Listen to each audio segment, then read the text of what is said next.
All right, so you got us here on a Wednesday night. What blazing question do you have for us? Nice flowers, by the way. I like those. Thank you. My question is around, like, I did the work to revamp my 5Ws, and in those, I was focusing on my what, right?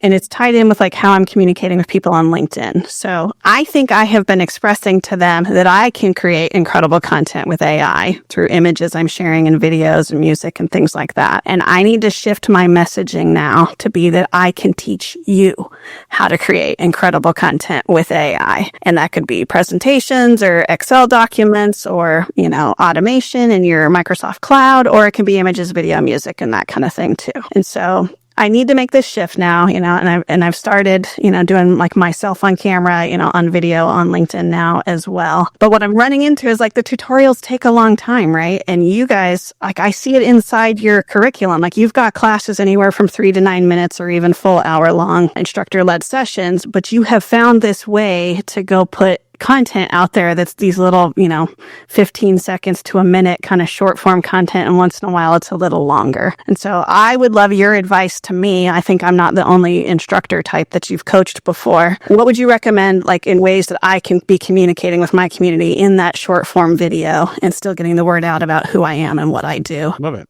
All right, me or you, Tom, first? You go first. All right, so the transition really for you is going from telling people you do it to telling people I help you do it. Correct? Mm-hmm. Okay. So how do you actually help people do that? What's one way you help people to actually do it? So I have 3 different ways I can deliver. Which one? Just give me one. I teach instructor-led training. Okay. Right. That's how do you teach instructor-led training? So I will have folks on a Teams call with me, and I will go through the curriculum together. So I show them how I do it, and then I walk them through guided instruction on how to do it themselves. Okay. Just stop. Full pause. That was a piece of content. Okay.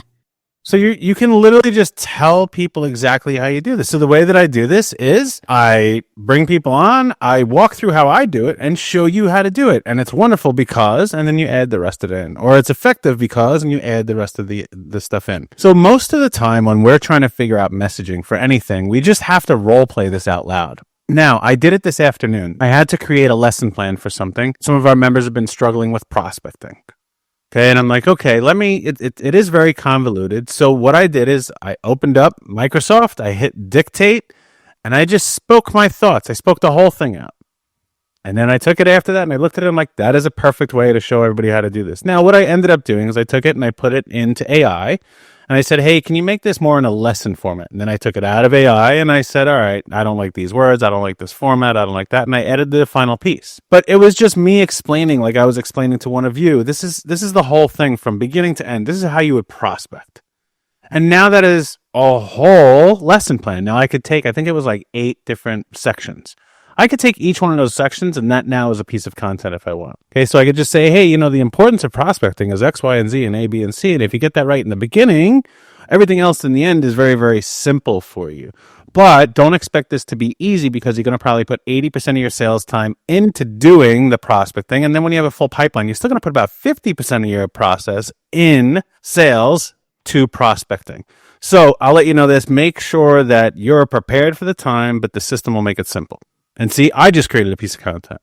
Mm-hmm. All right. So by the way, go ahead and use that. See, we're recording on 2 cameras, so I can use that for a piece of content right now. So that's another way that you can go ahead and get your messaging across. Just do what you do and then watch it back and be like, oh, what I said right there, that is a message I can get across. So it's not necessarily just a video or this or that, because I did a written piece of content, I did a video piece of content, I did all these different things. What you're saying is, look, this is, if I do it for you, people want to know a few things. Number one is how, they always want to know how you're going to do that, right? Because they're guessing, is that going to be effective or not? Number 2 is they're going to want to know why they should have you do this. So you'd want to qualify that with some of your expertise, your experiences, things of that nature. But all it is really saying what you do each and every day. It's just you're so caught up, and yeah, I've spent my life gaining these skills to do it, that I know exactly what I do. I don't have to explain it, but they don't know.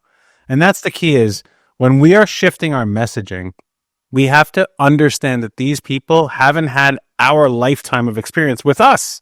So we have to give them little nuggets of the past that maybe made us who we are today. Does that make sense? It does. And Kristie, I heard in there that were you also asking about the duration of these sections of content, and what is your exact concern around the duration? I can tell, like just dropping like a 3-minute and a 6-minute video this week. I mean, the performance is so low compared to what I normally put out there. And so, and even Danny's advice to us and Connor and Sam's is short form most of the time and then like one long form a week or something like that. And I could also put those out on YouTube as well. Yeah, I mean, that is definitely the trend is, people have a short attention span. So the shorter the piece that you could get across exactly what you want to say, the better it's going to be in the long run. I mean, most of us can't pay attention these days for more than 3 seconds. Okay. It really is. So like you have to try to get your point across in what you're going to do in your content in 12 to 15 seconds if people are going to stay engaged. So it really depends on the platform that you're on. Like some platforms, people will sit there for 5 minutes and watch it. LinkedIn, that might be the place, but Instagram and Facebook and TikTok, they're going to be shorter. But it really depends on what you're trying to say, and make sure that you say exactly what you need to say in that first 10 to 15 seconds to grab the attention of the audience. I mean, that's what we've learned. We've had experts that we have taken, courses from, and Adam and I have tweaked our stuff, and we've learned all this different stuff. And when you're creating a course, like a longer form course, you're doing a podcast like we do, we very rarely go beyond 30 minutes because that is really the most amount of time that most people can spend listening to something if they're not going to break it down into their own shorter segments themselves. So you just have to be aware of the different styles of content and what you could get away with making a little bit longer versus what you need to keep shorter. Does that make sense? It does. Yeah. Yeah. But don't try to fit it within a certain time frame just because the algorithm or whatever platform is saying it has to be that. Like, make sure you create it right the first way and then edit from there. Okay. Because some of it, like, it just takes a minute and a half to show you. Like, the shortest I can get it on how to do something. That is what it is. But I hadn't thought about talking about how I would teach you how to do it, right? There's other ways I could do it than actually teaching it all the way out if I want to find some shorter ways to say it. So.